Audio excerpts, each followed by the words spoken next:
તો મુંબઈમાં બીએમસીના વિરોધમાં રસ્તા પર ઉતર્યા છે જૈન સમાજના લોકો। વિલેપાલેમાં જૈન દેરાસર તોડી પાડવાનો જોરદાર વિરોધ થઈ રહ્યો છે। મુંબઈ પાલિકા બહાર જૈન સમાજે પ્રદર્શન કર્યું છે। મોટી સંખ્યામાં લોકો વિરોધ પ્રદર્શનમાં જોયા છે। આપ જોઈ રહ્યા છો 90 વર્ષ જૂના દેરાસરને તોડવા માટે ભારે આક્રોશ છે। અગાઉ કોર્પોરેશને દેરાસર અંગે નોટિસ પણ પાઠવી। જૈન સમુદાય નોટિસના વિરોધમાં હાઈકોર્ટમાં અરજી પણ કરી।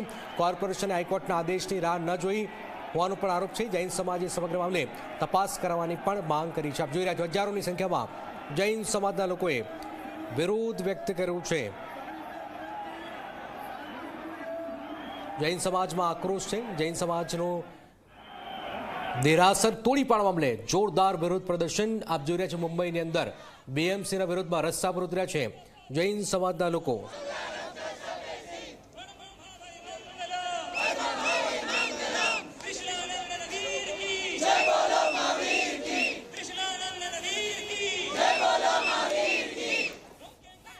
મંદિર તૂટ્યું છે હોસલો નહીં, જૈન સમાજના લોકો રસ્તા પર ઉતરી ગયા છે। આક્રોશ વ્યક્ત કરી રહ્યા છે, હલ્લા બોલ કરી રહ્યા છે, વિરોધ વ્યક્ત કરી રહ્યા છે। જૈન સમાજના દેરાસર તોડી પાડવાનો મામલો જબરજસ્ત વિરોધ પ્રદર્શન મુંબઈની અંદર આપ જોઈ રહ્યા છો। જૈન સમાજે ઉગ્ર વિરોધ પ્રદર્શન કર્યું છે। મોટી સંખ્યામાં લોકોએ આ વિરોધ પ્રદર્શન કર્યું છે અને આખરે લડી લેવાના મૂડમાં જૈન સમાજના અગ્રણીઓ।